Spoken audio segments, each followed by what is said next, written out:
tonight. I just had to kill a lot of people. Motherfucker, say what one more goddamn time. What lawyers are you? I am Mr. Kobayashi. Kobayashi. Cinebdo, toute l'actualité du cinéma, C'est tout ce que ça te fait quand je te dis qu'on va manger des chips. tous les vendredis à 18h30. Bonsoir à toutes, bonsoir à tous et bienvenue dans cette nouvelle édition de cette formidable émission qu'est Cinebdo. Nous sommes le 8 février 2013, il est très exactement 18h passé de 34 minutes et à chaque fois c'est 34, je sais pas si vous avez remarqué messieurs, enfin moi je trouve ça assez formidable, assez fou, assez incroyable et ce soir pour commenter cet horaire assez fou, assez incroyable qu'à 18h34 et non 18h35 maintenant, il m'a pourri ma blague. Super, je vais être en compagnie de Maxime. Bonsoir Maxime. Bonsoir Robin, bonsoir à toutes et à tous et je pense qu'on devrait fixer l'heure de l'émission à 18h34. Et tu as bien raison. Bonsoir Max. Bonsoir. Et bonsoir Enzo. Bonsoir Clément. Merci beaucoup. Donc ce soir dans les news, nous allons nous pencher sur, avec la sortie de Gangster Squad, un petit conseil. Nos experts vous conseiller sur les meilleurs films de gangsters qui sont sortis depuis tous les temps et sur toutes les planètes. Ensuite on enchaînera sur Bon Anniversaire et aujourd'hui c'est Seth Green, un mec qu'on a vu un peu partout mais que personne ne connaît ni son nom ni sa gueule. Retour sur les films du box-office avec Max, pas Max mais le film Max. Pas très normale activité, Amitié sincère, Lincoln et 7 psychopathes. On enchaînera sur les sorties de la semaine avec les deux plus grosses sorties, à savoir Gangster Squad et Hitchcock. On enchaînera avec Série War Chronique et je vous refais pas le pitch parce que je l'ai déjà fait 4 fois et que maintenant vous commencez à connaître. Et seulement aujourd'hui on glandera au bureau avec The Office. Et on finira par la question de la semaine qui vous permettra, comme chaque semaine, de gagner 2 places pour toi et ta meuf, toi et ton mec, ou toi et Tadzokoa Karminova, la star du porno du Tatarstan. Au cinéma, Le Bijou de Noisy-le-Grand, un très beau cinéma qui passe des films nouveaux comme anciens, où on est très bien installé, et où le projecteur passe parfois des DVD. Bonsoir messieurs, cette anecdote est vraie. Bonsoir messieurs, ça va ? Ça va, Ça va, bon bah oui. Par rapport aux bijoux, c'est toi qui fournis la star du porno du Tatarstan ou faut venir avec? Il faut venir avec. D'accord. Offre non incluse, Ok, ça marche. photo non contractuelle. Voilà. Messieurs, je vous propose de commencer tout de suite avec les news de la semaine. Que s'est-il passé dans l'actualité ? C'est maintenant dans les news de la semaine. Et c'est maintenant en effet dans les news de la semaine et on commence tout de suite messieurs avec la sortie de Gangster Squad. Non, on ne va pas décrire le film tout de suite, on n'est pas fou. Seulement, j'aimerais avoir vos avis sur le film de gangster en général, parce que Gangster Squad, il y a gangster de sang dedans, on sait que ça va être un film de gangster, mais j'ai envie de me dire, pour qu'on ait tous les éléments, tous les points culture à avoir pour la description postérieure qu'on en fera dans l'émission, 2-3 films de gangsters qui vous ont marqué. Je vais commencer par toi Max, parce que je sais que tu es un fanat de films de gangsters, tu l'as prouvé déjà à plusieurs reprises dans ces passages. Ouais, c'est vrai que j'aime beaucoup ce genre. Ça peut avoir un côté négatif parce que on pourrait dire que je suis un peu bon public aussi. Ouais. Bon, je sais que vous me voyez venir. Moi, j'ai 2 références. Ouais. C'est Le Parrain de Coppola et Les Affranchis de Scorsese. Mais il y a d'autres films que j'aime beaucoup. Moi, ouais. Bah, je t'en prie, mets en lumière parce que je pense que tout le monde aura sa liste. Évidemment, Le Parrain et Les Affranchis, j'ai envie de dire, il n'y a même pas besoin d'en parler. Tellement c'est connu, ça doit être connu. Même si on n'aime pas, c'est des codes qu'on doit avoir quand même un minimum, je pense. Voilà. Et sinon, qu'est-ce que j'ai aimé ? J'ai bien aimé American Gangster de Ridley Scott, avec Denzel Washington et Russell Crowe.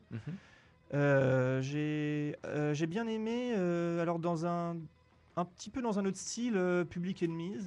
Ouais.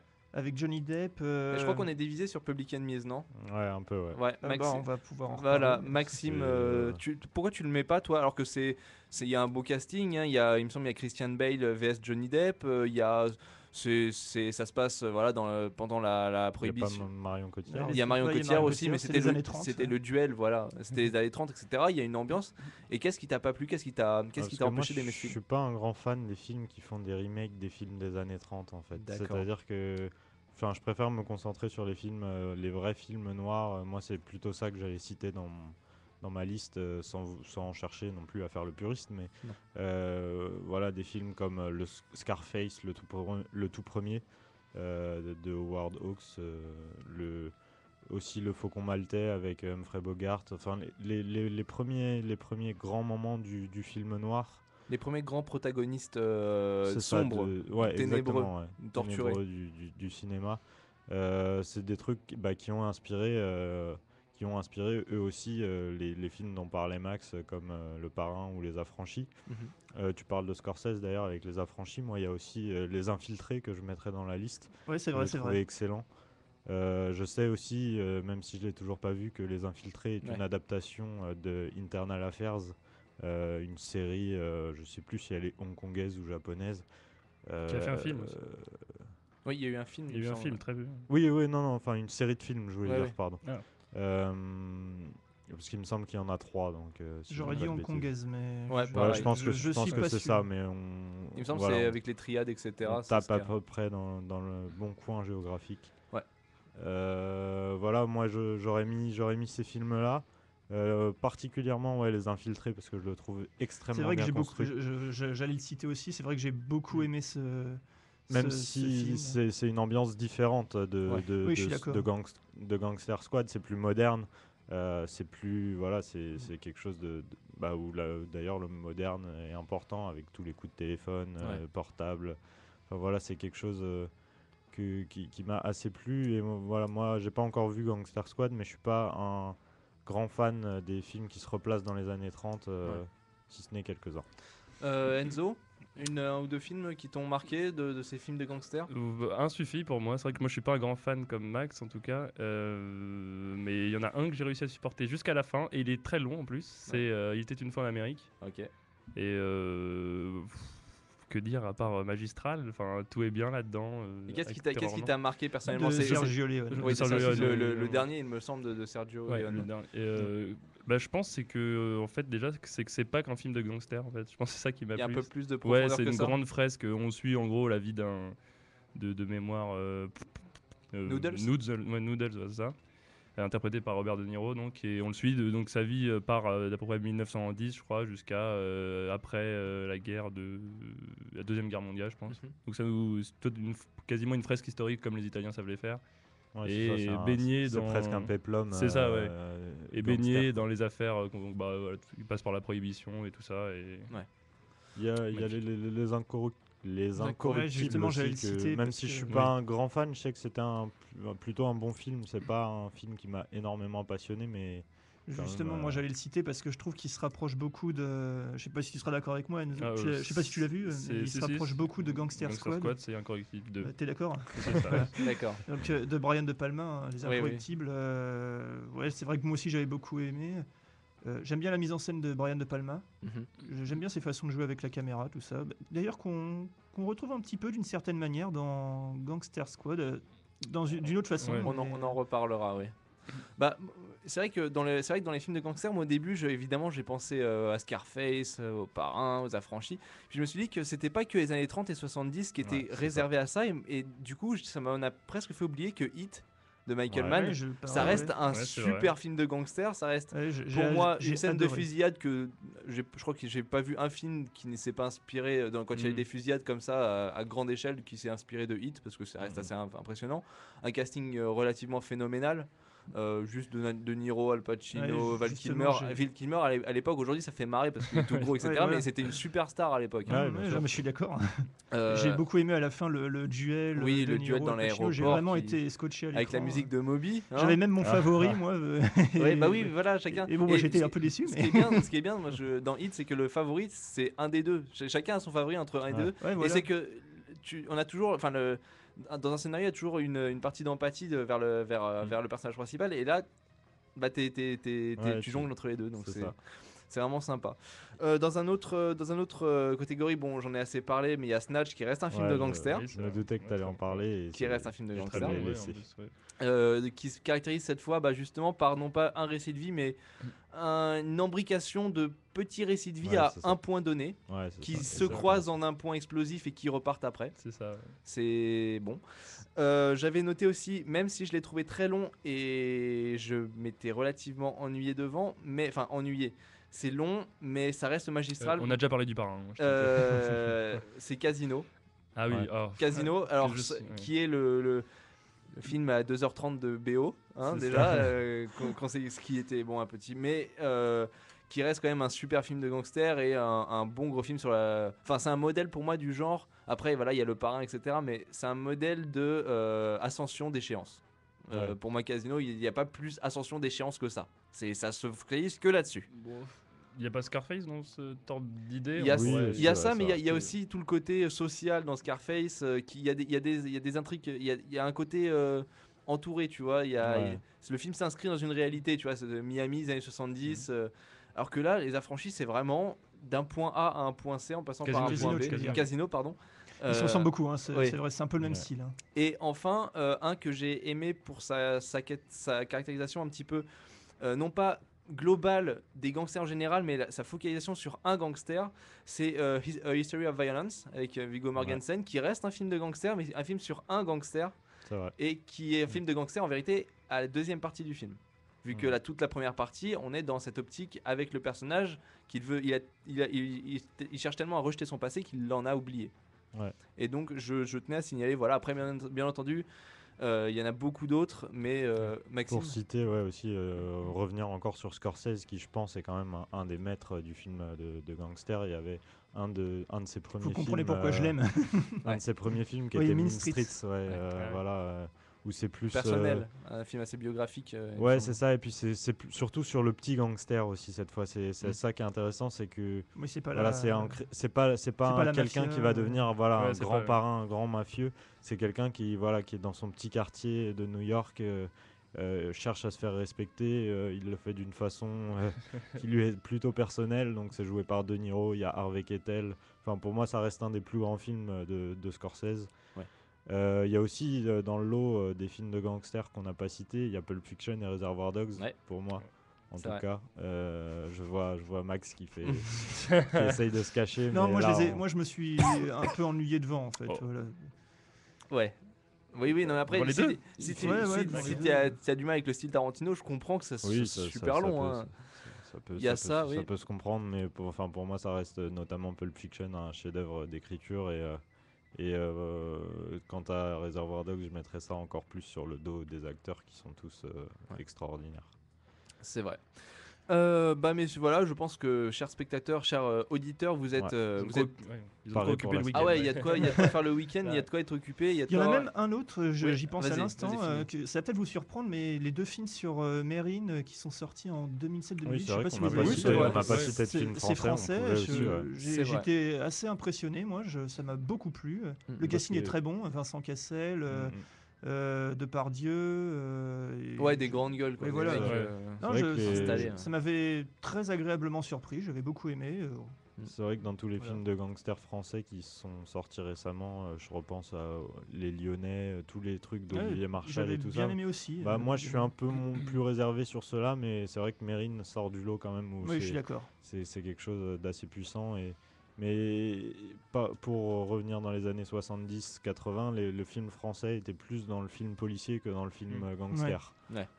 Même s'il y a de très très bons films policiers en France à cette époque. Bien entendu. On enchaîne avec la section Bon anniversaire, car on est le 8 février 2013 et chaque jour c'est l'anniversaire de quelqu'un. Et aujourd'hui c'est l'anniversaire de Seth Green, un mec que vous connaissez, dont le nom vous dit sûrement rien, dont la tête vous dirait quelque chose. Vous vous dites mais, putain, mais je l'ai vu au 3e plan lui dans un film, je sais plus lequel. Bon, alors C'est exactement ça. c'est un bon, il a plusieurs casquettes, mais généralement c'est un acteur ou il fait de la voxographie aussi. Il est à fond dans le truc comics. Alors si vous avez l'occasion d'aller au Comic Con, c'est sûr que vous le verrez. Il a fait beaucoup, il a participé à l'écriture de pas mal de séries, etc. Et surtout, voilà, je voulais lui faire un petit coucou parce que déjà c'est un roux qui a réussi. Petit 2, alors si vous cherchez ou vous l'avez vu, c'est possible que dans Austin Powers, dans le rôle du fils du docteur d'enfer, donc Scott d'enfer, vous l'ayez vu, c'est possible, qui fait une très bonne réflexion d'ailleurs dans Austin Powers, où donc le docteur d'enfer tient Austin Powers en captivité, et donc Scott d'enfer lui dit mais pourquoi tu tires pas dessus? Et le docteur d'enfer lui répond non, je préfère lui laisser au requin laser, etc. Donc c'est une très bonne réflexion sur pourquoi le méchant ne bute pas directement le gentil quand il l'a devant lui. Bon.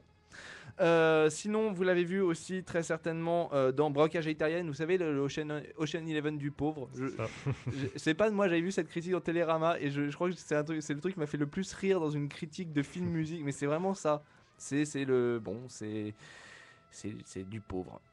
Pour un braquage, c'est con. Oui, bah oui. Mais c'est vrai qu'il. Non, mais tu vois, genre, c'est des acteurs moins connus. Le film, il est un peu moins bien. Ils ont moins d'argent à la fin. Ouais, c'est ça. C'est bon.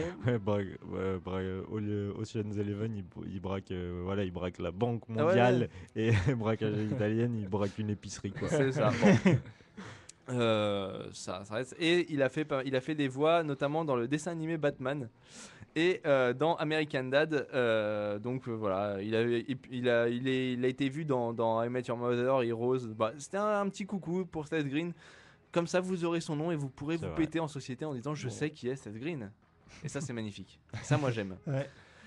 Il y a de quoi draguer. Exactement. Bon, ça marche pas. Ça marche pas. Ouais, ça marche pas. Je vous confirme. Merde. On passe tout de suite au box-office.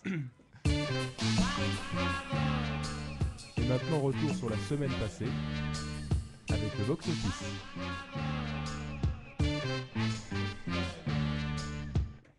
Le box-office qui n'est pas de cette semaine, je le rappelle encore, ce n'est pas de ce mercredi, c'est du mercredi dernier, vu que c'est sur une semaine et qu'on n'a pas les chiffres du mercredi juste là, ça serait en tout cas faux, puisqu'on garderait que Paris, etc. etc. Faudra un magnéto. Et voilà.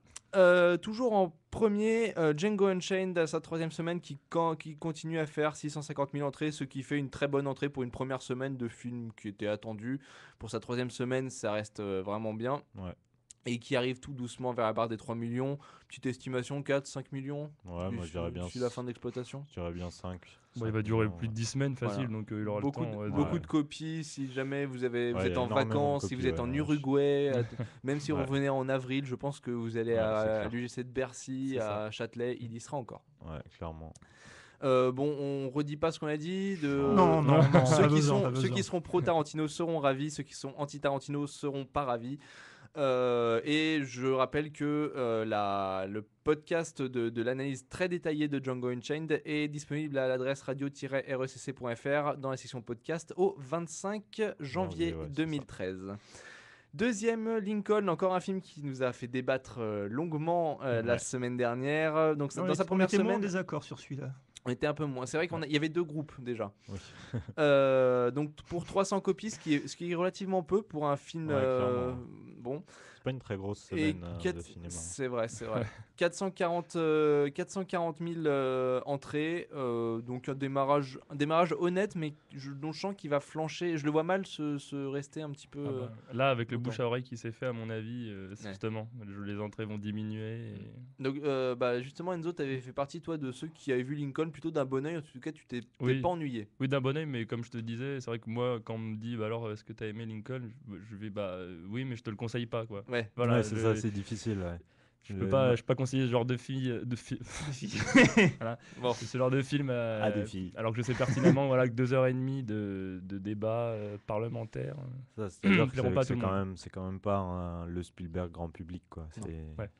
Ni talentueux d'ailleurs. Ni talentueux. C'est- C'est vrai que- Ça, on en reparlera. mais- Moi, j'avais été très critique envers ce film, ainsi qu'autant que Max. Ouais. Mais donc, Max, c'était plus sur l'idéologie. Moi, c'était sur l'idéologie et le film en lui-même. C'était un film que j'avais trouvé vraiment très long, Moi, oui, difficile voilà. à entrer dedans. Et puis, que j'avais trouvé un peu limite sur certains sujets, sur voilà, ce que Spielberg voulait montrer à travers ce film. Ouais, J'ai pas été oui, convaincu. c'est ça. En fait, j'étais assez d'accord avec toi. Moi aussi, je l'ai trouvé assez long. Ouais, je crois qu'il y avait 20 bonnes minutes que j'avais senti passer. Et puis, ouais, j'aime pas sa vision. Comme dans tous ses films, en fait, c'est ouais, voilà, c'est ce que j'avais dit. C'est le côté gentil contre méchant. Voilà, il essaye pas de nous faire comprendre. Bon, on va pas Encore refaire une le fois, débat. c'est Star Non, Wars. mais voilà. Ouais, voilà. Bon. Troll.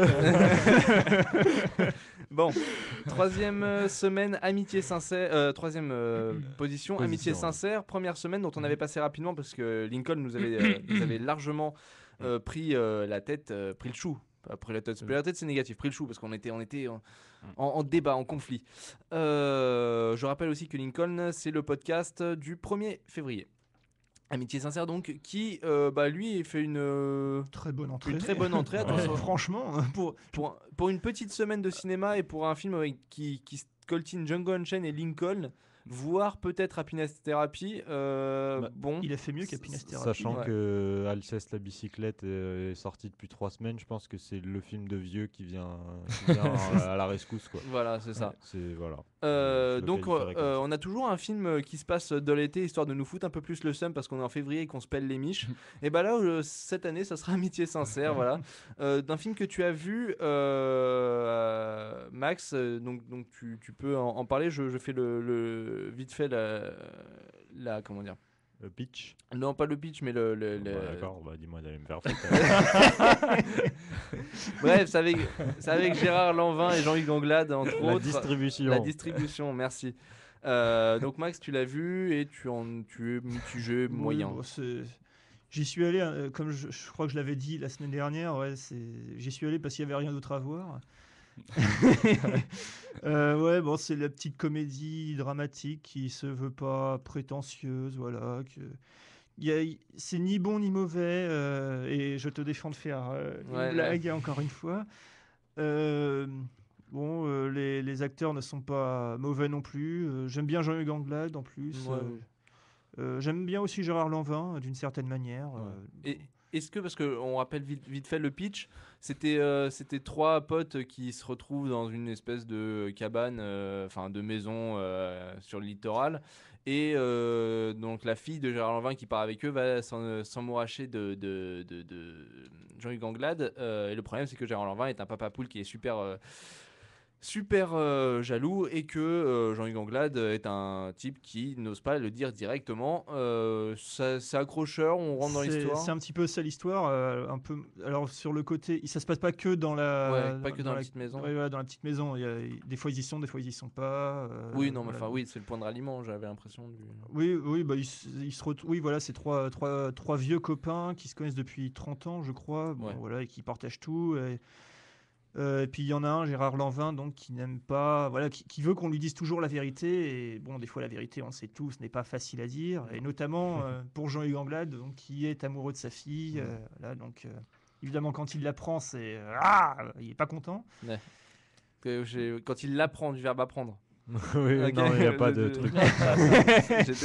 J'y avais même pas pensé. Quand il l'apprend, Oui, d'accord, vu comme ça, effectivement. Mais ouais, bah, enfin, ouais, c'est Oui, bon, ça s'attache un petit Oui, peu. bon, voilà, on Vas-y. décroche pas, mais bon, c'est pas.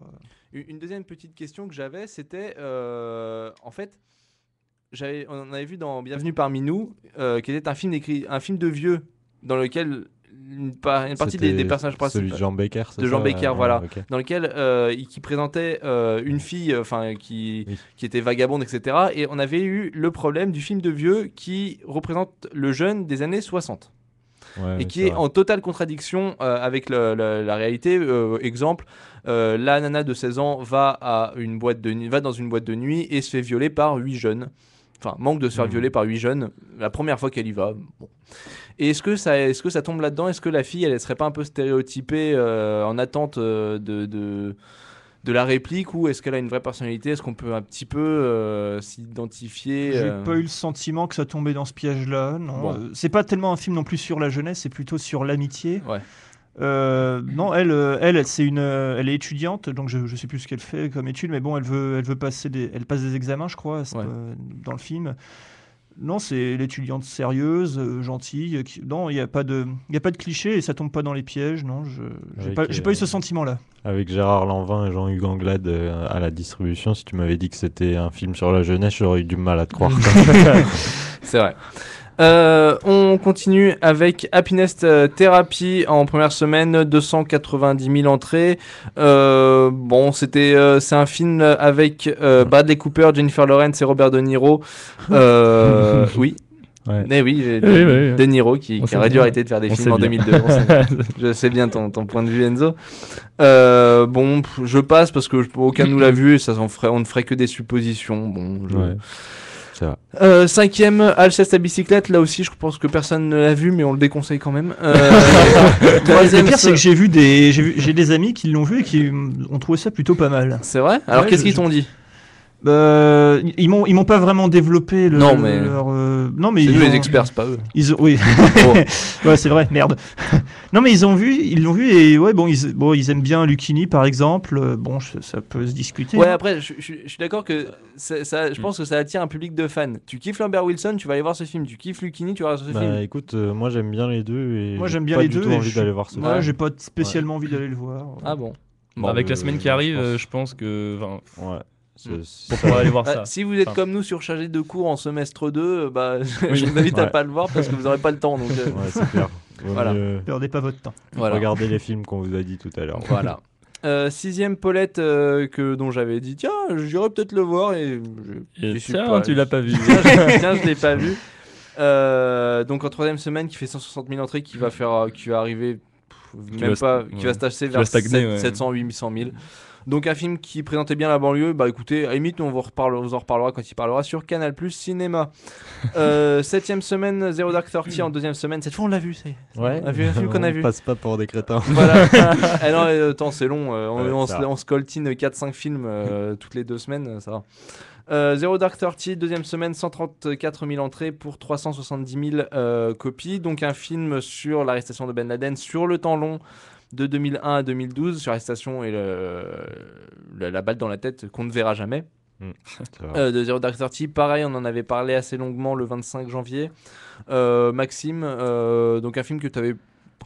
Bof, un film Bof. bof, voilà que Une fois que ça rafraîchit, que tu as pris un peu de recul. je garderais vraiment juste l'idée de la scène voilà la scène de fin qui est quand même extrêmement bien rythmée, qui est super bien foutue, en oubliant toutes les valeurs idéologiques qui aient pu se transporter. On admet que voilà, c'est une très bonne scène de combat. Le problème, c'est qu'on l'attend 2 heures quand même, cette scène. Le problème étant qu'on l'attend 2 heures et qu'on l'attend vraiment avec désespoir parce que le En film est croisant quand les même, bras, parce que- voilà, le film est quand même pas terrible. J'ai essayé de donner une seconde chance justement en le laissant un peu vagabonder dans mon esprit et en lisant plusieurs interviews de Catherine Bigelow. Maintenant, je comprends ce qu'elle a voulu faire. Mais je comprends pas pourquoi elle l'a fait. D'accord. C'est à peu près ça, c'est-à-dire que voilà, C'était plat. elle est quand même. assez proche de l'idéologie qu'elle transporte dans son film et finalement, voilà, c'est pourquoi c'est bien la preuve que le film n'est pas du tout bipolaire, mais plutôt, est totalement bipolaire, mais voit que Axé, par un côté ouais. quoi. Max, justement, c'est ce côté idéologique que tu avais condamné. Ouais, je m'étais pas étalé sur le côté artistique parce que vous l'aviez déjà fait Ouais. avant. Je l'avais vu une semaine après vous, moi, donc je l'ai Ouais. vu dans la dernière émission. Voilà, le côté idéologique, c'est vraiment évidemment très très américain. Ouais. Il n'y a aucun recul historique. Je déconseille aux gens d'aller le voir. Franchement, j'ai pas du tout aimé. Même la scène finale, qui n'est pas mauvaise. La scène finale, Ouais. la scène de T'as été trop dégoûté par le début, toi, pour vraiment l'accepter. Puis peut-être. t'arrivais pas. Je pense que t'as pas réussi à écarter l'idéologie. C'était trop pour toi. Ça en était trop. J'ai mal dormi. D'accord. Ouais, peut-être. C'est peut-être ça. Je veux bien le reconnaître. Huitième, Max, dont on avait dit qu'un film avec Mathilde Seigné et Joe Star, c'était dur à être positif un petit peu dessus. On est en deuxième semaine. 130 000 entrées, 350 000, ça va stagner à 600 000. Et Enzo, j'aimerais faire un petit... J'espère. Un petit... Voilà, je suis content d'inaugurer, parce que Enzo, tu vas pousser ta première grosse gueulante. Ah. Moi, ça avait été... Tout Days in New York, non, ou- Tout Days in New York, j'avais plutôt bien Ah oui, apprécié, non, c'était c'était- Arrête de pleurer Pénélope, Ah oui, Ah. exact. le film, Ok. donc qui m'avait permis la joie d'exulter toute ma haine contre ces espèces de pourriture du cinéma qu'on a. Enzo, Moi, c'est c'était Tarantino. donc. voilà. Moi, je vise plus bas. Toi, Voilà. tu commences de plus bas. Chacun. C'est ça. Donc, Max, réalisé par Stéphanie Murat, avec Mathilde Seigné, Joe Star et Jean-Pierre Mariel, Jean-Pierre Mariel et François Berléand, les deux qui sont à peu près Oui, dans on- tous les films possibles, Ils imaginables. grappillent un C'est peu, vrai. ils arrondissent Voilà. les fins de mois. Ils dorment dans les studios, je pense. En plus, c'est marqué dans le générique avec comment on dit ça, l'amicale participation. Ouais. Alors, Ouais, Est-ce d'accord. que je sais pas ce que ça l'amicale, veut dire, mais C'est- ouais. Bon, En tout cas, donc Max, un film que tu as détesté et je t'en prie, vas-y. Oui, alors par où commencer, c'est tellement vaste sur quoi déjà. Bon, on va repartir, je pars toujours sur le temps, mais 1h23, c'est long. Voilà. C'est toujours son compliqué. premier. Bah oui, le non, premier mais point. parce que c'est un truc, voilà. Donc, mais en plus, alors, première qualité qui va être aussi son premier défaut, c'est que les 20 dernières minutes sont vraiment pas longues, enfin ça traîne pas. Ouais. Ah, non, ça commence dès le début en fait. D'accord. Donc dès le début, vous savez que ça va être très long. C'est une fin, parce que dès la première séquence, donc, vous savez ce que ça va être la fin. Donc le pitch, il faudrait peut-être le rappeler d'ailleurs, c'est donc une petite fille qui est avec son papa célibataire, qui n'a pas de boulot, qui est obligé de voler pour nourrir sa fille. C'est un noir, quoi. C'est ça, voilà, c'est un à mec peu de près ça, banlieue, ouais. dans une maison qui ressemble à un Ouh là taudis. là. Et la fille qui fugue, comme ça, elle a 7 ans, je crois, dans le film, elle fugue partout, et puis le père, bon, il s'en fout. Ouais, Et c'est un rôle. elle rencontre donc une fille de joie, Mhm. nom de Mathilde Seigné, donc le rôle de sa vie, hein, je rappelle, qui Il kiffe là, vas-y, kiffe. Lâche-toi. Va. et donc la fille, par on ne sait quel hasard, merci à Thierry Ardisson pour cette idée, va demander donc à la fille de joie de rejoindre son père pour qu'ils vivent une sorte de relation jusqu'à Noël. Bon, Ouais. voilà. Bon, après ce pitch merveilleusement raconté, par quoi déjà, c'est-à-dire que le pitch aurait pu être bien s'il l'avait étoffé un peu, c'est-à-dire que s'ils avaient rajouté des rebondissements tout au long du film. Ouais. Le problème, c'est que Stéphanie Murat, avec toute son intelligence, n'a pas voulu développer. C'est-à-dire qu'on tourne en rond, c'est-à-dire que donc, toutes les 5 minutes, vous pourrez répéter cette phrase, donc papa sort avec une pute, et vous ne savez pas ce qu'est la suite, puisqu'il n'y a pas de suite en fait. Donc à la fin, ouais. ce sera papa sort avec une... D'accord. Et Il n'y a aucun développement. il n'y a pas aucun d'intrigue développement, secondaire. il n'y a rien. Il y a rien d'autre, Ouais, vous restez d'accord, dans les en effet. codes. En plus, tout ça est mené par, vous avez vu les têtes d'affiche, hein, Joe Starr et Mathilde Seigné, qui jouent avec toute l'arrogance du monde. C'est Ouais. possible, je ne savais pas que c'était possible, mais c'est vraiment possible. C'est vrai que j'étais pas J'étais pas que d'accord. c'était leur genre. Bizarrement, étrangement. Non mais parce que, alors là, je vais entre autres sauver peut-être Joe Starr, mais c'est vrai que Maxime avait dit, lui, Le Max. film a parlé. oui, avait dit avoir dénigré la performance de Joe Starr dans Police, je me rappelle. Ouais. Et c'est vrai que là, pour le coup, moi j'avais été surpris de sa performance qui m'avait en tout cas pas gêné. Peut-être D'accord. pas. M'avait surpris en tout cas, je m'attendais pas à ne pas rire de sa performance, c'est ça que je voulais dire. Ouais. Ok. Et donc là, extrêmement déçu, il joue comme une patate. Et il arrive même donc même Berléand qui aurait pu remonter l'histoire, le film descend son jeu, pareil pour Jean-Pierre Mariel. Ouais. La fille, Ouais, c'est dur. alors moi je pensais vraiment qu'une fille au cinéma c'était forcément beau. Ouais. Et c'est pas beau. Oh. C'est vraiment C'est vrai que je suis d'accord avec toi. Quand tu vois une petite fille au cinéma, Bah moi, ça ouais. me donne envie d'être papa. moi. c'est ça. Alors là, pas du tout. Ouais. Alors, mais pas du tout. Ils ont pris elle la est fille la affreuse. moins mignonne et qui joue vraiment de la même façon hautaine que ses parents, entre guillemets. Et donc, c'est vraiment pas agréable à voir. C'est vraiment pas un film que Marc Dutroux aurait apprécié. Et pour le coup, pour continuer sur les acteurs. T'as signé une charte, hein. Ah ouais. Oups. Bon, en tout cas, passons les acteurs. On pourrait dire, peut-être que le scénario, non, j'avais le déjà scénario, dit, ouais. non plus. Donc non, pas de temps, non. pas d'acteur, pas de scénario. La Pas de musique scénario, peut-être. pas de. Alors, Musique. non, même pas. Non, je Même veux dire- l'affiche est. Oui, et l'affiche, L'affiche, je le crois que c'est répète. mieux. La Bah oui, parce que c'est ce qui m'a donné envie de voir le film, c'est ce côté. L'affiche, je sais pas, traduit. Je sais pas, il y a un charme qui se dégage, je trouve, de l'affiche, moi, personnellement, Je sais mais qui n'annonce Bah, pas je du Je tout. trouve le ça film. très moche. Mais... Ah bon De toute manière, c'est Ouais. pas très radiogénique de parler de l'affiche. Oui, c'est vrai. Je veux pas vous C'est vrai. emmerder, mais Merci, En tout Maxime. cas, merci Maxime de nous remettre dans le droit chemin. La réalisation menée donc sert donc à rien, mis à part à cacher donc ce manque de talent des acteurs, puisque donc vous avez tous les codes du film, vous savez qui va pas mourir parce qu'il n'y a pas de mort, hein. Mais vous savez qu'est-ce qui va se passer à l'avance, vous savez que donc il va y avoir la petite période de doute où les deux vont commencer à se dire ah mais tiens en fait je l'aime bien lui parce qu'on se criait dessus depuis le Ouais. début, mais comme ils savent pas jouer ça, donc ils ont choisi la méthode facile, c'est la méthode clip. Donc je passe une musique avec une guitare et une voix de fille, et puis je les fais marcher le long d'une route. ah oui, d'accord. Voilà. Ah, je réfléchis. Les efforts Je de mise en réfléchis. scène. Ah ouais. Et j'arrive à la maison et elle est là. Et puis ça se passe bien. jusqu'à la chute et puis à la fin l'embrassade. Bon, j'ai spoilé, je suis désolé, mais à la fin ils s'embrassent, et à la fin ils se retrouvent. Je suis désolé. Bon. Et tout ça pour dire que je Une le purge. déconseille. Une purge. Voilà. Et si je sais même pas si je m'attarde sur le. Est-ce qu'ils ont, sachant que Joey Star rencontre une pute, est-ce qu'ils ont eu au moins l'humour de faire une scène où il l'emmène dans sa Benz ou pas? Alors. Non. Tu n'as pas écouté mon début. Stéphanie Murat a pris son pitch. Ah Elle a d'accord, tourné d'accord. une sorte de loop, quoi, que ce qu'on D'accord. retrouve. Voilà, et donc D'accord. il n'y a rien d'autre.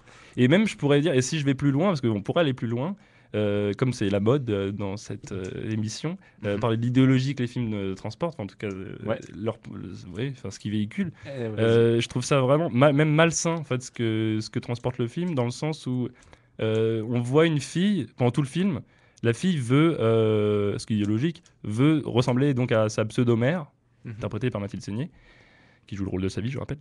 Et donc, elle va cesser de marcher. Donc, je ne vais pas vous imiter, c'est pas Marie-Roger. Mais et donc, tout le film, comment dire, véhicule cette idée. Et c'est vrai que, alors je mets pas la faute sur Stéphanie Murat, c'est absolument pas sa faute. Mais j'aimerais prévenir ceux qui vont emmener leurs enfants ou prévenir ceux qui vont aller le voir de filtrer cette image, quoi. Enfin, de ne pas prendre argent comptant. Je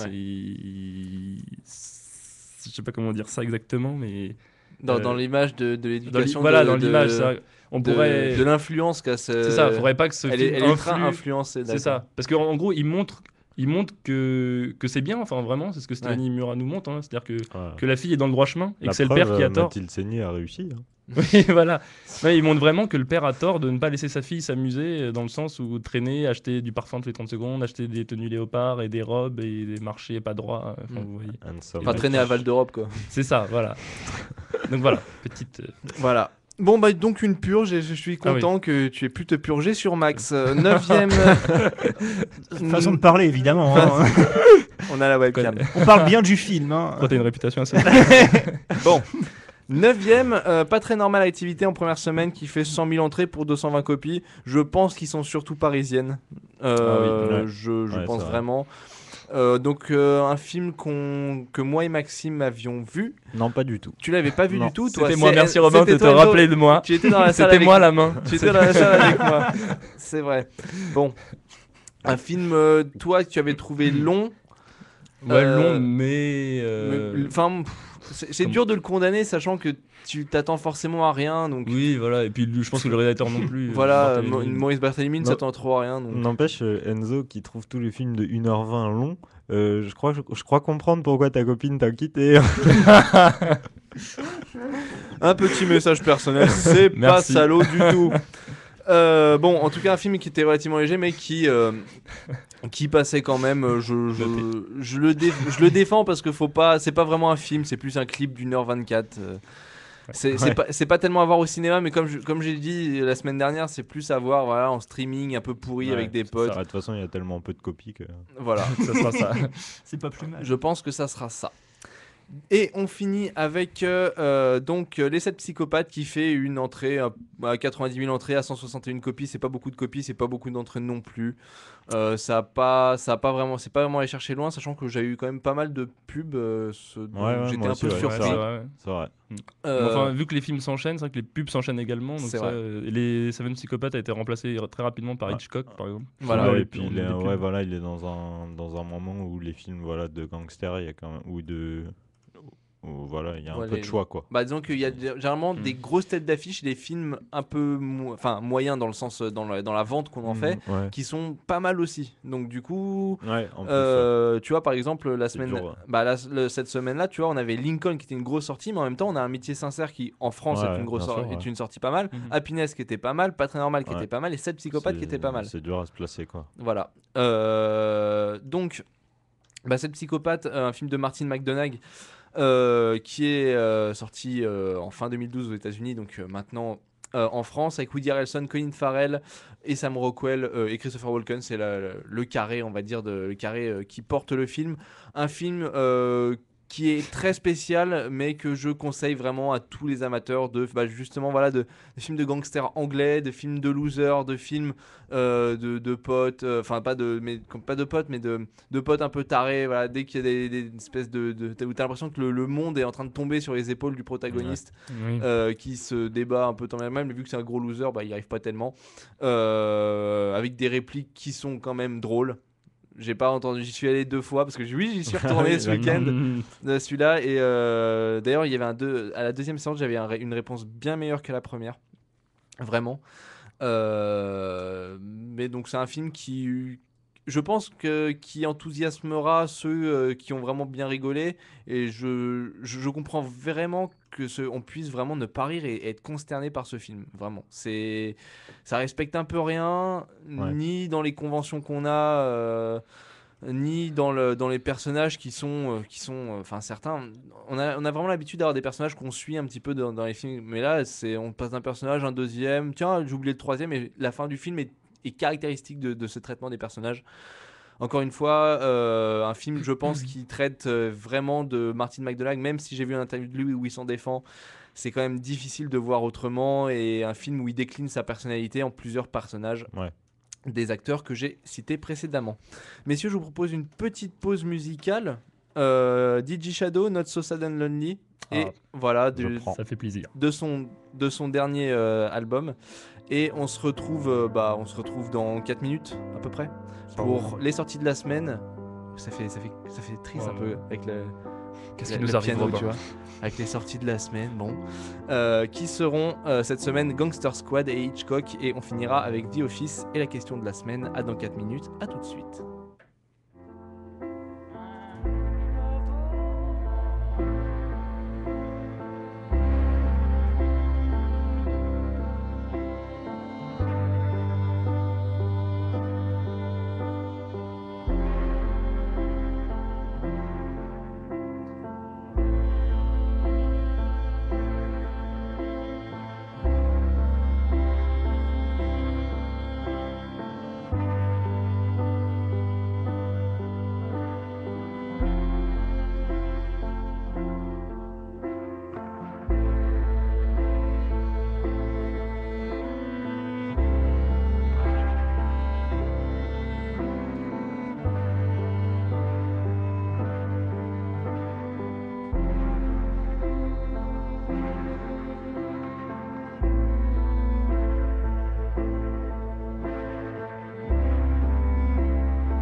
Radio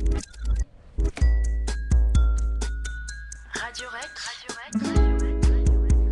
It's on air.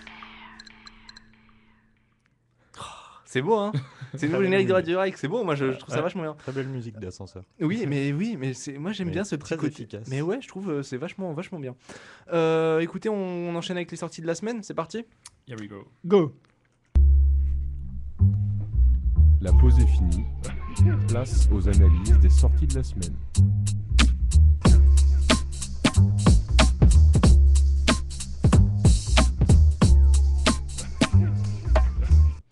Les sorties de la semaine et on va commencer tout de suite avec Gangster Squad, un film de Ruben Fleischer que vous connaissez pour deux films en particulier. Si je retrouve ma fiche, je vous dis pas de bêtises. Donc bienvenue à Zombieland en 2009 et 30 minutes maximum en 2010. Deux films avec Jesse Eisenberg. Le film... Ça me fait repenser à la vanne sur Enzo tout à l'heure. Désolé. D'accord. 30 minutes maximum. Ok. Allez, moi, il faut que je réfléchisse à plusieurs trucs en même temps, les enfants. Hein. Je peux pas être au taquet. Que vous connaissez donc, Jesse Eisenberg, c'est le mec qui a fait The Social Network. Donc, il avait fait deux films qui étaient efficaces au premier abord pour moi et puis qui tombaient vite dans l'oubli. En tout cas, c'est deux films que j'ai vus une fois, que j'ai revu une deuxième fois. La deuxième fois, je me suis dit, ah tiens, c'est pas si terrible que ça en fait. Mais en tout cas, il nous revient avec un film de gangster, donc Gangster Squad. On vous a dit, on vous a fait rafraîchir vos mémoires sur vos acquis sur votre culture gangster. Donc un film qui se tape une bonne petite distribution, hein, vu on aura Josh Brolin, on a Sean Penn, Ryan Gosling, Emma Stone, plus alors le petit gang qui se compose de Anthony Mackie, Giovanni Ribisi, Robert Patrick, Michael Peña et le Nick Nolte. Voilà. Donc un beau petit casting avec des noms qui claquent, des noms un peu moins connus mais qu'on a déjà vu, notamment Giovanni Ribisi et Michael Peña. Messieurs, je pense que à part Maxime, vous l'avez. Donc on a Max, Enzo et moi-même qui l'avons vu. Max, donc toi, je te donne la parole en premier. Tu es notre expert S-gangster. Est-ce que ce film répond à une attente et est-ce que ce film est positif globalement déjà ? Eh bien moi, je m'attendais pas à grand chose en allant voir ce film. J'avais vu la bande-annonce et finalement, il y a des choses qui en sont ressorties, qui m'ont agréablement surpris. C'est la différence entre nous, peut-être. C'est-à-dire qu'on avait eu deux approches différentes, Enzo, Max d'un côté et moi de l'autre. C'est-à-dire que par rapport à la bande-annonce, vous l'aviez beaucoup plus écorché. Ça vous avait donné vraiment pas envie de le voir, pas tellement envie, alors que moi j'étais plutôt positif sur ce film. Rapidement, j'ai oublié le pitch, donc c'est Mickey Cohen qui est un gangster méchant et affreux de la ville de Los Angeles qui veut faire régner le règne de la drogue et des putes sans partage. Je vois pas où est le mal. Je vois pas pourquoi les gens vont contre ça. Bon. Bref, et donc une généreuse armée de policiers sans faille, donc les Incorruptibles 2, vont se liguer contre Mickey Cohen et vouloir lui faire la peau à coups de fusillade et de Babe qui passe de main à l'autre. Voilà, ça c'est pour le pitch. Donc la bande-annonce, ça t'avait pas tellement donné d'envie. Alors quels ont été tes points positifs ? Qu'est-ce qui t'a plu vraiment dans ce film ? Alors ce qui m'a plu, déjà ça se passe en 1949, si je dis c'est pas un hasard, c'est l'après-guerre, et j'ai trouvé déjà qu'il y avait cette atmosphère, cette ambiance après-guerre, j'ai trouvé que ça se ressentait dans le film, donc voilà, c'est pas énorme mais c'est toujours agréable, et sinon oui c'est dans la mise en scène, dans la façon, je l'ai évoqué tout à l'heure, dans la façon dont le réalisateur joue avec la caméra. Il y a des plans qui m'ont plu, qui sont pas grandioses, hein, c'est pas Scorsese. Dans les courses-poursuites ou... Dans des Non, plans plus. C'est pas plus- Emma Stone accoudée sur le bar avec une robe échancrée? Non, c'est pas ça. Ah. Pas que ça. Non, c'est pas les courses de poursuite. C'est les fusillades, c'est quoi Non, c'est plus dans c'est les mouvements de caméra. Il n'y a pas de scène en particulier. Ouais, d'accord, c'est plus dans une caractéristique générale du film. Voilà, c'est ça. Sinon, j'ai vu comment tu as fait le speech. Ouais. Je vois ce qui t'a pas plu. Je suis assez d'accord avec toi. Hein. C'est le scénario est classique. C'est les Incorruptibles 2, comme tu as dit. C'est les braves flics intègres qui sont obligés de passer outre la loi pour venir à bout des méchants mafieux. Donc, bon, voilà, c'est du déjà vu. Je m'attendais à un film vraiment axé sur les explosions, tout ça, au vu de la bande-annonce. Et Ouais. finalement, il n'y en a pas tant que ça. Et c'est un point positif pour toi donc? Bah, pour moi, oui, c'est un point Ouais. positif. D'accord. Enzo, d'autres motifs de réjouissement, de réjouissage? Ah non, je suis exactement du même avis que Max. C'est vrai que moi, l'abondance me. Et tout compte fait, agréablement surpris, tout simplement par le fait que on enfin moi personnellement, voilà, encore la durée, hein, tout simplement, on voit pas le temps passer. Non mais c'est déjà un premier point, on Bah voit oui, pas le temps je suis passer. d'accord. C'est Et après deux- on se pose la question de pourquoi. Non, voilà. c'est 1h48, ce qui n'est pas long pour un film de gangster. Oui, c'est vrai, ils auraient pu s'éterniser sur l'amourette qui se passe. On Ouais. aurait pu. Voilà, C'est vrai qu'on peut pas enlever au film sa recherche d'efficacité. Ça, Voilà. c'est vrai. Après, bien évidemment, oui, le scénario est. Waouh. Oui, Hyper classique. le scénario Ouais, est très voilà. classique et on sort jamais des balises vraiment. J'ai beaucoup aimé la performance de Sean Penn, personnellement. Oui, son maquilleur est pas mal, mais c'est vrai que non, pour le coup, c'est vrai qu'il fait une bonne presta. Je dois confesser quelque chose à mes auditeurs. Dans une volonté de visionnage du film, je n'ai pas pu le voir en version originale. Je ne pourrais donc pas vraiment m'axer sur la qualité du jeu d'acteur. Moi, je Malheureusement. pourrais m'attarder, moi, ou comment tu l'as vu en VO? Oui, je l'ai vu. D'accord. Je l'ai subi en VO, ça, le jeu de Pen. Pourquoi? Bah, moi, j'ai trouvé qu'il faisait bien le chef charismatique. Voilà, c'est pas son meilleur film, hein, je suis d'accord, mais Non, c'est son plus mauvais, on est d'accord, oui. Il surjoue totalement l'air de gangster. ouais, mais ça c'est comme... mais ça c'est l'esprit du film, c'est comme Tarantino, on va pas revenir là-dessus. Ah. Hein, je suis désolé, mais Non, mais oui, mais les autres ne jouent pas là-dessus en tout cas. je trouve. Moi, j'ai trouvé qu'en fait, j'avais pas vraiment d'acteur qui se démarquait. Alors, je sais que je l'ai vu en VF. La VF est toute pourrie. Hein. Je vous l'annonce clairement. Je crois que ça se voyait dès la bande-annonce. Ah, C'était totalement. vraiment affreux. Et donc, la bande-annonce était vraiment pourrie. Qu'est-ce que j'ai remarqué? Alors, c'est des choses que je fais par déduction, puisque j'ai essayé de traduire dans ma tête rapidement les phrases en VF de VO. Ça se voit un peu sur les lèvres, donc ça pose pas trop de problème. Mais j'ai trouvé vraiment que les acteurs étaient vraiment servis, et notamment dans les 30 premières minutes, par des dialogues, mais c'est consternant. C'est des dialogues consternants. Vraiment, c'est une banalité. ça t'oppose, mais vraiment, c'est évident. Tu vois. T'as Sean Penn qui dit je suis un méchant, je suis un gros enculé. T'as Josh Brolin qui dit moi je suis un sergent, je suis un ouf, je fais des trucs, voilà. Et vraiment j'ai trouvé vraiment les dialogues mais consternants. Heureusement après 30 minutes de film ça va un peu mieux, mais je te cache pas que les 30 premières minutes de film moi j'étais très très pessimiste, vraiment. C'est vrai qu'on aurait peut-être pu les amputer, les vents un peu. Mais bon, ça met le décor en place, quoi. Oui, mais moi ce décor, ce décor je trouvais vraiment très grossièrement mis en place. Vraiment. C'est-à-dire que on se retrouve, il n'y avait aucune évolution déjà. C'est-à-dire que le personnage, alors c'est un biais scénaristique, mais le personnage arrive dans une ville qui, selon ses propres dires, est déjà corrompue par les putes et la drogue, je cite. Et tu vois, du coup, t'es là, ah oui, bon, d'accord, il revient. Donc ça fait un peu réac du coup, donc c'est pas super agréable. Ouais, donc voilà, c'est ce que surtout j'ai reproché voilà, les dialogues. Moi, les mouvements de caméra au début ils m'ont un peu saoulé. Après, c'est vrai que ça passe.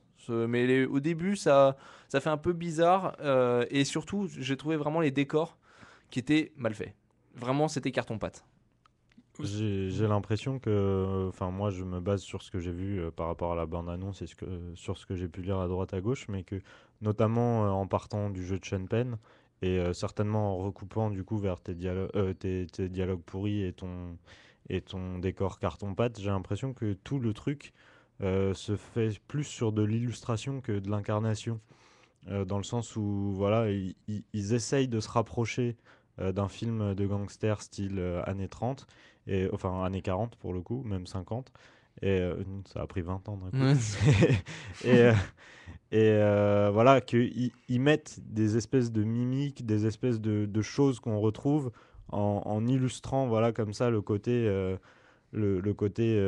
années 50 et en profitant plutôt qu'en lui mettant réellement une vie et en lui donnant réellement un sens, quoi. Bah ouais, et puis surtout que le sens, moi je trouve, il est biaisé par le fait que c'est un peu l'atmosphère des années 40 avec des personnages qui ont des répliques un peu d'aujourd'hui.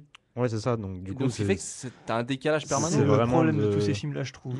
c'est vraiment de l'illustration, quoi. Du coup, j'ai le sentiment, en tout cas, Mais que... ça part plus d'un fantasme de ce qu'étaient les années 40-50 Ouais, de la part du bah, réalisateur et du scénariste que... C'est ça que j'entendais par Voilà. illustration, en tout cas, ouais. Que- Donc c'est exactement ça, c'est vrai qu'on a un fantasme qui est appliqué avec un travail... Bah, tu sens que le mec s'est sûrement vraiment éclaté Ouais. à tourner, Ouais, certainement. à faire l'histoire, etc. Mais par contre, du coup... Et alors ce que tu disais, Max, c'est marrant, mais tu disais qu'il n'y avait pas assez d'action. Et moi, je m'attendais à un truc un peu plus pétant qui m'aurait un peu plus satisfait dans le sens où ils auraient peut-être évité de parler un peu plus. Tu vois ce que je veux dire Non mais vraiment, je m'attendais vraiment à un truc un peu plus pétant, un peu plus déjanté, et tu te Ah, retrouves mais avec... complètement, mais moi aussi, hein, je m'attendais à ça. Mais moi, c'est ce que je cherchais dans ce film, et je pense que c'est Ah là oui, nos c'est ce deux. que je voulais éviter. Voilà, Ah, et pareil, voilà. oui. Bah, je pense qu'on a presque limite conclu le film, tu vois. C'est-à-dire que suivant ce que si tu cherches plus C'est clair. une atmosphère, un dialogue, tu vois, des charismes, et encore bon ça, j'y Oui, reviens pas. je suis d'accord, c'est pas forcément ce qui c'est ressort dans ce discutable, mais film, tu vois, hein. une petite atmosphère, voilà, un truc un peu posé, bon ça va. Même si je trouve les scènes d'action bien pensées, sauf la dernière fusillade où on a un bullet time qui n'est absolument pas bon justifié. Ah, d'accord. Il y a bullet time, hein Mais oui, à la fin, tu sais, quand il y a Sean Penn qui sort, Ouais. donc tu sais, il n'y en a pas eu un seul, il y a eu c'est que de l'action en général, etc. Sean Penn sort derrière le pilier, il tire, et là Ah d'un oui, coup, si, je me et rappelle, c'est oui, oui, super c'est vrai, grossier parce c'est qu'en vrai, fait, oui, oui. t'as un plan. Et tu sens qu'ils ont dû tourner avec une autre caméra, ce qui fait que tu as un plan qui est à peu près pareil dans le même angle, sauf qu'il est un poil différent. Donc tu vois déjà une espèce de décalage. Ils ont dû la refaire en plus, sûrement. Et un bullet time d'un coup qui passe au 1 millième de seconde et qui fait un 500e normal, un 500e, un 2 millième. Donc, Mais c'est il un peu- fallait qu'il fasse les Voilà, 1h50 de non, je pense que film, c'était et- un plan bande-annonce. Tu sais, il y a beaucoup de films, je sais pas si tu Ouais. remarques, où tu as des plans, tu vois, typiquement, bah. c'est des plans bande-annonce. Ouais, mais t'es pas obligé de les mettre dans le film. C'est ça. Mais tu vois, voilà, c'est ça, c'est des trucs. Bon, mais du coup, je trouvais que l'abondance, du coup, est faussement vendeur. Ah, je suis d'accord, complètement. Et suivant que vous l'ayez aimé ou pas, réaction inverse. Après, c'est un film, je pense, un film qui se mérite, même si je l'ai pas aimé, c'est un film qui se mérite d'aller le voir au cinéma. Simplement parce que. Ça dépend. Enfin, c'est vrai que, Ça comme dépend on de ce que disait, t'attends en fait. Ça dépend du spectateur, ça mais dépend tu ce qu'il y a vois- d'autre, tout simplement. Ouais, C'est là. ça dépend ce qu'il y a d'autre, c'est vrai. ça. Mais pour Il y a le Hitchcock. voilà. Ouais, je suis assez d'accord. Je suis assez d'accord, mais Foncez alors. je doute, tu vois, je doute qu'un mec qui cherche un peu les films, qui aime bien les films d'action, etc., il ait envie de voir Hitchcock. Moi, je pense que pour un mec, j'essaie de dire ça d'une manière le moins réductrice possible, mais pour un mec qui kiffe Fast and Furious ou machin, j'entendais, il y avait des rires dans la Pour salle. les bourrins, quoi. Voilà, les trucs. Oui, pareil, c'est vrai que j'ai entendu des rires, j'ai pas compris J'ai entendu pourquoi. des rires dans la salle. Oui, oui. Tu sentais que c'était des mecs qui avaient l'habitude de voir Fast and Furious, de voir Destination Finale. C'est pas des films, franchement, j'ai vu les deux séries, c'est pas des films que tu retiens. Et moi, je suis contre les diaboliser, ce genre de film. Mais ça, c'est destiné à un certain public, et je Ouais. pense qu'il sera pour un public, voilà, enfin, amateur, c'est réducteur encore, mais occasionnel. Ouais, bien sûr. Allez voir une fois au cinéma Moi, Gangster Squad. Je ferai un peu l'analogie de ce film avec Des Hommes sans loi, Mhm. dont on avait parlé au mois de septembre, Ouais. je crois, où c'est pareil, c'est très très classique, mais moi j'avais pas du tout aimé, mais je pense que ça peut trouver son public, quoi, Voilà. sans problème, et c'est pour Et ça son que ça public sort au d'ailleurs. cinéma, tu vois. Moi, Ouais, au c'est- cinéma, bien sûr. Mais quand ouais. le classique est bien fait, genre voilà. Oui, C'est bien vrai que sûr. oui, bien ouais, sûr. mais Pourquoi bon, pas. Mais quand le classique est bien fait, généralement, il y a une pointe d'originalité quand même. bravo. Aussi, Oui. aussi. Robin, Qui- bravo. Non, T'as mais c'est touché vrai. mon cœur. avec. Non, mais quand tu peux faire un film aussi classique que tu Ouais, veux, oui, c'est vrai. il faut qu'il y ait une pointe d'originalité, mais qui soit presque pas perçue. Ouais, C'est-à-dire bien que sûr. qu'il soit implicite. Tu sais, T'as t'as tout pas l'impression, et en réfléchissant, tu dis, ah oui, mais ça, il l'a fait un Robin, peu différent. Qu'attends-tu pour être cinéaste? T'as tout compris. au cinéma. C'est ça. Bah, écoute. C'est tellement vrai. Euh, Enfin, non, pas l'émission. Ouais, Oui, je- oui, non. J'ai eu la tête de l'autre là d'un coup. Ouais, pareil. Bon, On va pas dégoûter tout seul qui veut faire journaliste après, hein, c'est pas notre but. Donc un film qui se juge à la bande-annonce, on la publiera sur la page Facebook, qu'on vous invite à liker comme des jeunes que vous êtes. On enchaîne avec le film Hitchcock, donc un film qui, s'il me semble, est réalisé par Sacha Gervasi, qui n'a fait presque que ça. Il avait été scénariste pour Le Terminal de Spielberg. Donc un film avec Anthony Hopkins. Oui, parce que alors je serais tenté de dire un film avec Hitchcock, tellement je luttais dans ma tête pour reconnaître Anthony Hopkins. Vraiment, j'avais beaucoup de mal. J'avais vraiment beaucoup de mal. Je te jure. Alors, ok, Maxime, visiblement, t'as pas la même opinion que moi. Non, vas-y. Bon, mais moi en tant que spectateur lambda, on rappelle que Maxime fait des études de ciné, ça aide un petit peu. Mais en tant que cinéaste lambda, moi, je lis Hopkins. Hitchcock, la seule vision dont j'ai eue, c'est dans la pub pour Citroën. Tu vois. Ok. Je comprends Pourtant, maintenant. il apparaît dans ses films. Oui, il apparaît dans ses films pourtant, mais je te cache pas que déjà, alors c'est bien, c'est pas bien.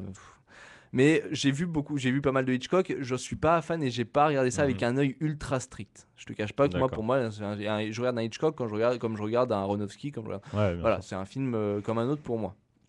Il n'empêche que j'avais vu bien entendu Psychose plusieurs fois, que je l'ai adoré, c'est pas un souci. Bref, il y a Sky Johansson aussi, Jessica Biel, surtout Hélène Mirren qui joue la femme de Hitchcock, dont on reviendra. Et le reste est anecdotique. Le synopsis est simple, c'est un biopic, donc comme Lincoln, un biopic qui ne fait pas toute la vie de Hitchcock, mais qui se focalise sur l'écriture et le tournage, et la fin, c'est la post-prod de Psychose. Ouais. Donc un film, Maxime, que tu allais voir parce que tu voulais pas voir Gangster Squad. Bah ouais, parce que moi je voulais pas subir la VF surtout en fait, et donc j'ai pu voir Hitchcock en VO. Donc t'as subi Hitchcock. Voilà, ouais, exactement, malheureusement. Donc pour revenir sur ta comparaison entre Anthony Hopkins et Hitchcock, c'est-à-dire que pour moi c'est comme deux verres. Donc un verre de cola et un verre de Coca-Cola. C'est-à-dire de loin, ça marche très bien. Ouais. Tu t'approches un peu, tu commences à sentir l'arnaque, et puis tu mets tu mets vraiment le nez dedans, et là, ah non, mais non. C'est vrai, ok, non, je sais. Donc Anthony Hopkins, c'est un Brescola. Même pas. Le cola pousse. Dédicace à Clément. Voilà. Bon. Ouais, non, c'est ça, c'est que voilà, pour moi c'était affreux en plus. En plus, c'est pas nécessairement ce que je demande à un biopic, que le personnage ressemble. Mais si au moins il était, il n'était pas. D'ailleurs, j'espère que le maquilleur est en prison. Mais si seulement il n'était pas, il ressemble pas. Et si au moins il pouvait servir par son jeu le personnage, mais même pas. Il n'incarne Parce pas que du tout. ouais, c'est ça, c'est que je trouve pour moi il m'a rien vendu du tout. Enfin, j'avais pas du tout l'impression de voir Hitchcock. Tu m'aurais dit que c'était un Bourvil, tu l'aurais appelé le biopic, j'aurais cru aussi, tu vois. Et c'est vrai que c'était, enfin, même dans les scènes d'entrée, au début je me suis dit, c'était pas Orson Welles le film. Ouais, c'est un peu ça. Oui, surtout dans la façon dont c'est présenté, ça fait très Orson Welles plutôt qu'Hitchcock. Bah oui. Enfin, ça fait un peu aussi les espèces de séries Alfred Hitchcock présentes, mais bon. Voilà, peu importe. Pour revenir sur Hitchcock, moi je suis, je fais partie de quelqu'un qui aime Hitchcock. Je me citerai pas comme un fan parce que je pense pas connaître assez bien son cinéma. Mais ça fait quand même partie des très très grands noms du cinéma et on le conseille à tous. Et même d'ailleurs, c'est le premier conseil que je peux vous donner, c'est que plutôt que d'aller voir Hitchcock, regardez un Hitchcock. Vous gagnerez plus de temps. Ouais. Après, sur le film, parce que là on a parlé d'Hitchcock, sur le film en lui-même, t'es catégorique ou... Oui, relativement catégorique, c'était nul pour moi. Vraiment, vraiment pas bon. Plutôt, pas tellement dans l'histoire du biopic.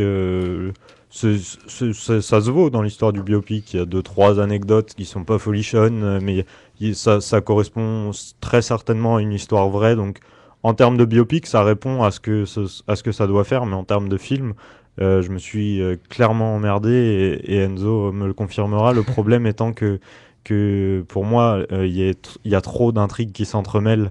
C'est assez terrible. C'est-à-dire qu'il y a quand même au moins trois voies qui sont abordées et qui sont, il y en a au moins une de trop quoi. Ouais. Et une vraiment qui sert à rien Oui, d'ailleurs. d'accord. On veut pas Ouais, spoiler on va celui-là. on va pas trop dire ce que c'est, mais je pense qu'on s'entend ouais. sur ce que c'est. Ouais, ouais, clairement. Enzo, donc ton ressenti vraiment catégorique aussi. Tu t'es ennuyé? Oui, bah. Il faut rappeler que soyons c'est honnêtes, oui. 1h40 aussi. Ouais, c'est une Parce que heure 40, je trouve pas non plus super long pour Non, un non, film. ça ça va, va, heureusement. ils ont bien, heureusement. Ils ont su s'arrêter, mais ouais, comme Maxime conseillait, regardez plutôt Hitchcock. Ici, par contre, alors je serais pas aussi gentil que toi. C'est vrai qu'au niveau rentabilité, savoir transmis et longueur du film, 1h38 avec 3 anecdotes, oui, bien sûr, c'est assez vrai, pauvre, c'est vrai. je le trouve. Bon, après, mis à part ça, c'est vrai que. Non, si, enfin, il y a quand même le trait sympa de l'histoire, c'est le fait qu'on sache, enfin voilà, qu'il Oui, travaillait énormément avec sa femme, ça, tu vois, c'est quelque Oui. chose que je savais pas, bon, ça doit s'apprendre dans un livre, mais. Mais outre les anecdotes du film, même dans, enfin, le rythme, non, pas de. Bah, il n'y a pas de scène qui traîne en longueur, je trouve. Il n'y a pas une grosse scène Non, ça va. Mais le problème, c'est que la réalisation est absolument non inspirée. Enfin, c'est une suite Ça, c'est vrai. de. Et C'est- pour ça moi, suit c'est vraiment. pas vraiment ça. Pour moi, c'était éviter de tomber dans le piège. Et je pense vraiment que, alors, je l'ai noté dans un point négatif pour moi, mais effectivement, c'était une réalisation qui était quelconque. Mais pour moi, il aurait tenté ne serait-ce qu'une éclipse des plans que pouvait faire Hitchcock, et il se serait Ouais. fait démonter par, Oui, bien sûr, par tout le monde. Oui, Donc pour moi, totalement. c'était- Mais en c'était même temps, pour un clin éviter d'œil cet aurait effet-là. fait. Même s'il en fait certains, Il c'est en vrai fait qu'un- certains. un clin d'œil Ouais, dans la il en fait réalisation quand même. aurait pu. Et surtout, c'était d'une banalité affligeante dans la mise en scène, je trouve. Enfin, Ah, c'est-à-dire fou. que dès qu'il y avait besoin d'un objet, il était à proximité. C'est-à-dire que c'était vraiment pas compliqué, quoi. C'était tiens, je voudrais un téléphone, il est là. Tiens, je voudrais la machine à café, elle est au-dessus. Ouais. Et un réfrigérateur, il est encore au-dessus. Donc, c'était assez affligeant, ça. Bah, je suis d'accord, mais après, moi, tu vois, bizarrement, maintenant que vous me le dites, je suis d'accord avec vous. Et c'est un film dont dans ma tête, j'ai mis plus de la moyenne parce que, tu quand vois, même. oui, moi, je le mettais vraiment vers un 5 ou 6 sur 10. Je note assez sévèrement, même quand je dis que, Ouais, bien sûr. que ça m'a relativement plu, je suis assez. C'est vrai. Mais tu vois, moi, ce qui a tenu le film pour moi, c'était la relation entre donc Alma, la femme de Hitchcock, Mhm, et Hitchcock ouais. lui-même. Ça, c'était vraiment bien. Et c'était la qualité des dialogues. Moi, tu vois, dans les dialogues, c'était toujours un peu ironique, toujours un peu cynique. Il y avait le bon mot, la bonne formulation. Pour le coup, j'ai eu la chance de le voir en VO. Et bah, moi, tu vois, ce film, je l'ai vraiment vécu au rythme des dialogues. Et vu qu'ils étaient bien écrits, et ben, j'ai passé la réalisation. J'ai passé, certes, une mise en scène qui était lâche. Mais j'ai vraiment trouvé intéressant. J'ai trouvé notamment le jeu de Sky Johansson et sa prise d'accent vachement intéressante. Oui, sur Scarlett. J'ai trouvé, et notamment un gros big up à James Darcy qui joue Anthony Perkins, et honnêtement il ressemble vraiment à Anthony Perkins, mais vraiment Ouais, il vraiment, ressemble vraiment. physiquement. Ouais, mais c'est physiquement, tout, quoi. ouais, mais après, Même, il non. est là un peu. Ah, de toute façon, il a pas de texte. Hein. Oui, justement, Voilà, il il est a, un peu il a là presque en- pas de texte, mais pour le coup moi je l'ai trouvé vraiment vraiment intéressant. Enfin, il m'a bluffé vraiment. Il m'a bluffé, puis vraiment ce que ce film m'a apporté vraiment, c'était, moi je les ai vraiment pas vu passer comme outre cette psychopathe qui était plus un coup de cœur, comme vraiment peu de films de cette premier début d'année. C'est-à-dire que j'ai dû vraiment regarder 2 fois ma montre. Ouais. Moi, il est passé vraiment très très bien ce film, notamment justement par le rythme des dialogues que j'ai trouvé très intéressant. Alors certes, et c'est vraiment le point négatif qui m'a empêché de vraiment bien aimer le film, c'était justement voilà la multiplicité des intrigues secondaires qui sont pas Ouais. pertinentes, Ouais, vraiment pas. ou qui ne servent, enfin qui sont vraiment pas. Faut vraiment pas mettre de scènes qui ne servent à rien du tout après, notamment au début de film, parce parce qu'on la sent vraiment passer. Surtout que même durant la scène, j'ai senti, je sais pas vous messieurs, j'ai senti ce problème-là. J'ai senti que cette scène elle servait à rien, et bien sûr, j'ai pris des notes en regardant le film comme souvent. Mais d'ailleurs dans le noir c'est marrant, hein, tu verrais quand j'ai écrit. Mais tu vois, je me suis dit voilà, je te cite. J'ai mis pertinence de la scène. Ouais, au bien début. sûr, mais tout le long, elle peut se poser cette question par rapport à la troisième intrigue, on va dire, qui apporte strictement rien, quoi. Il y a une relation de trop dans l'histoire. Voilà, c'est ça. Voilà, ok. Il y a une relation de trop dans l'histoire. Moi, tu vois, c'est une réflexion que je me suis faite, et donc ça rejoint, et je l'avais pas vu comme ça. Mais c'est vrai que bon, c'est pas terrible à dire, mais c'est pas vraiment une critique que je fais, mais c'est un film que tu peux voir en fermant les yeux. C'est-à-dire que Ouais, c'est ça. c'est un roman, quoi. Tu peux, peut-être ceux qui.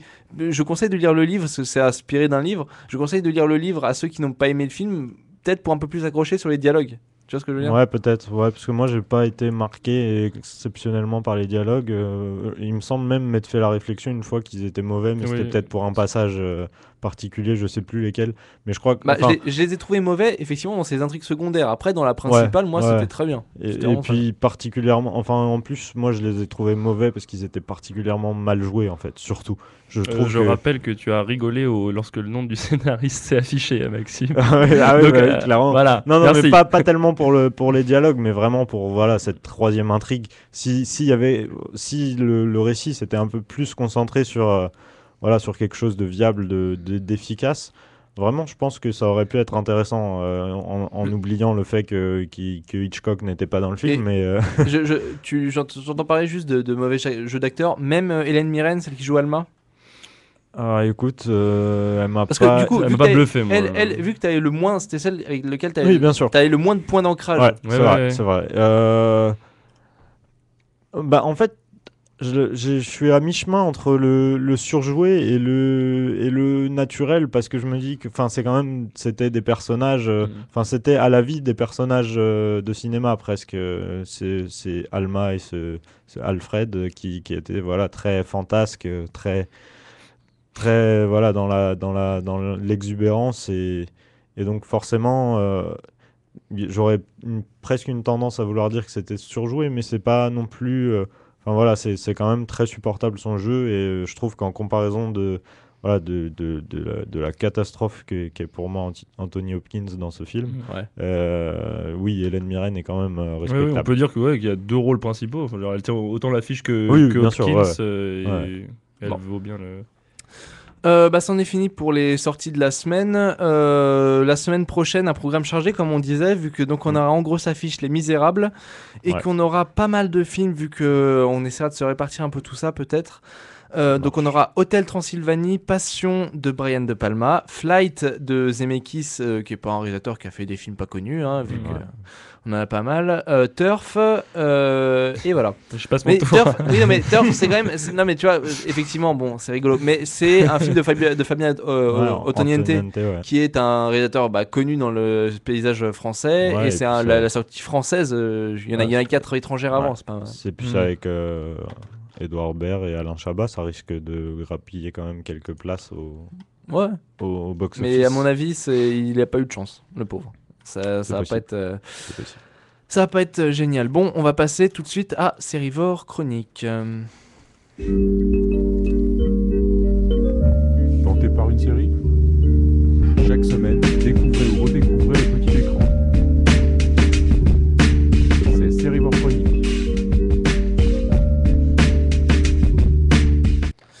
Donc, Sérivore Chronique, et ce soir, ça sera sur The Office.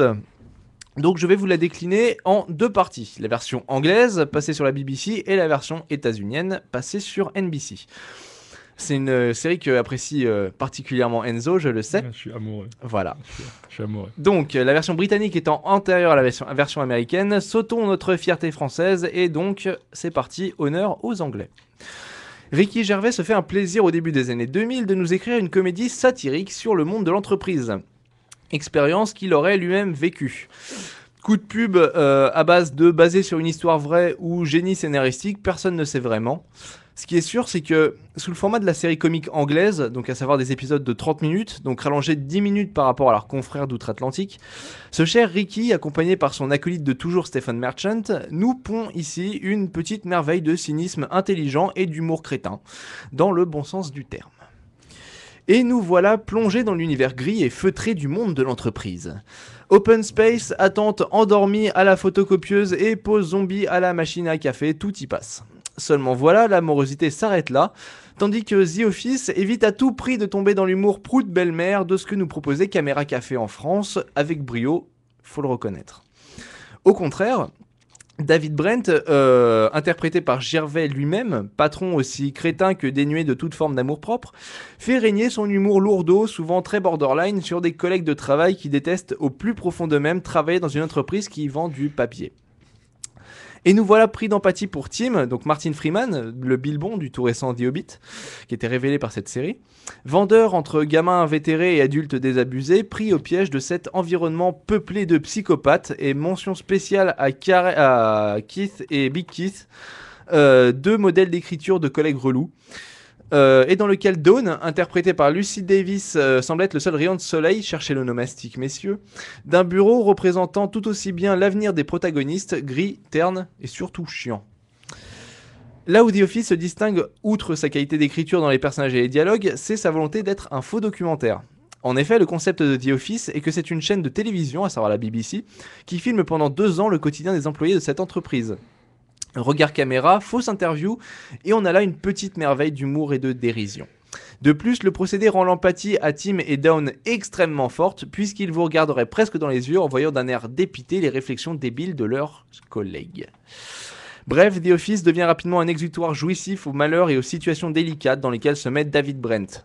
De plus, la série possède à la fois l'avantage d'être courte, 2 saisons de 6 épisodes chacun, mais aussi l'inconvénient de l'être trop.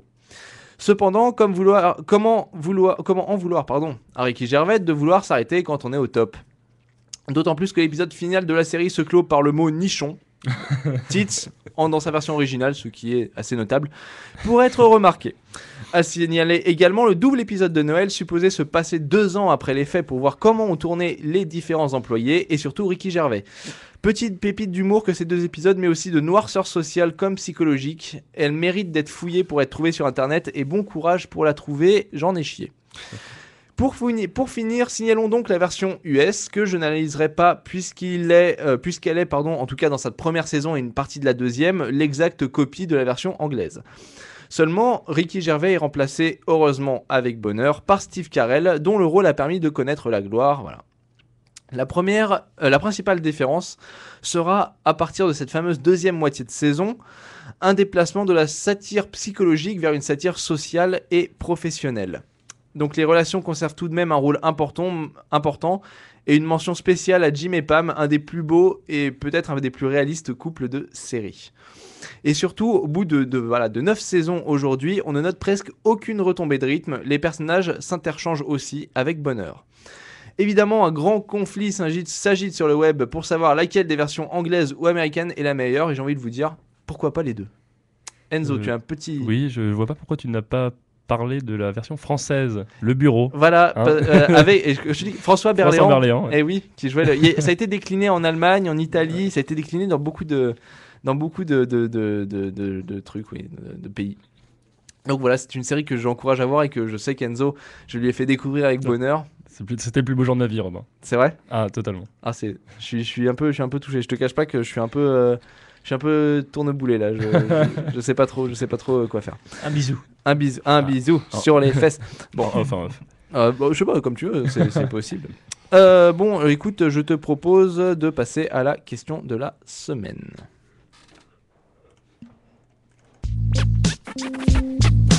Envie d'aller au cinéma ?